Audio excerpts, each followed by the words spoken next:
Ubusanzwe hari ibintu abantu benshi bakora maze bigatekerezwaho na benshi cyane ndetse bamwe bagatangira kuvuga ko bitanashoboka. Kuri ubu ngubu reka tukwereke bimwe mu bintu abantu bakora bishoboka, ibyo wakwita nka maji mu rurimi rw'ikinyarwanda. Maji ndetse n'ibindi byose bibaho,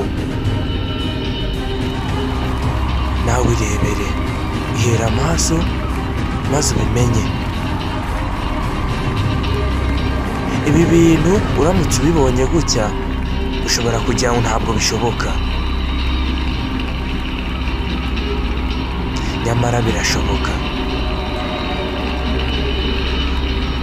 Aba bantu baba bifitemo ubushobozi bwo gukora ibintu bisa naho bidashoboka, ariko bo bakabibona ko bishoboka.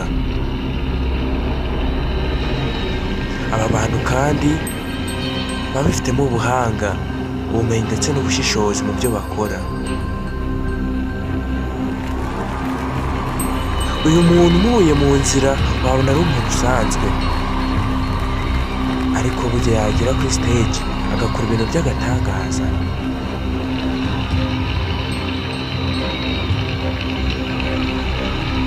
Gukora ibintu nk'ibi ngibi ntabwo byorohera buri wese,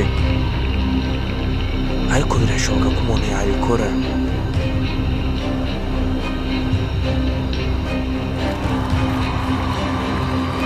Umuntu nk'uyu nguyu aba afite ubuhanga, ariko se burya ibi ngibi yaba yarabikuye he?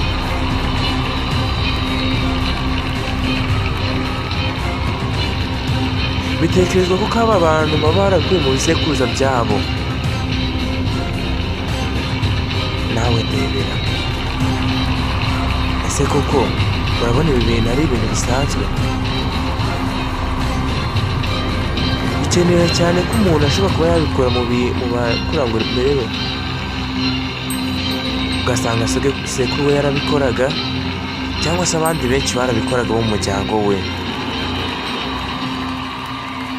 Ibi bintu ni iby'agatangaza gakabije. Usanga mu muryango we ari we muntu utoranywamo ngo agire ibintu yereka abantu, ugasanga afite imbaraga zisa naho zidasanzwe, ibyo twita nka magic pan.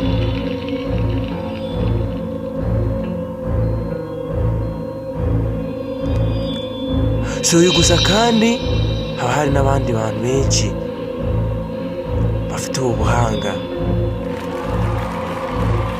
Irebere, ibi byabaye mu gihugu cya Amerika, muri Leta Zunze Ubumwe za Amerika.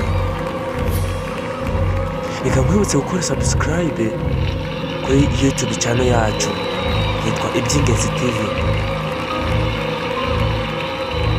Iyi YouTube izagufasha kubona ibiganiro bigiye bitandukanye, haba mu buzima bwa buri munsi, inama z'umunsi, haba mu rukundo ndetse n'ibindi byinshi. Reka tubane muri ibi ngibi ndetse n'ibindi byose.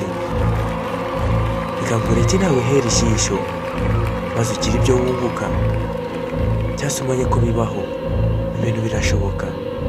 Gusa icyo ngusaba ni gukora subscribe, comment ndetse na share mu gihe wakunze iyi video yacu. Njye ubikugezaho nitwa Etienne Ruhimana. Reka dukomeze tubane, komeza uryoherwe n'ibindi tuba tukugezaho.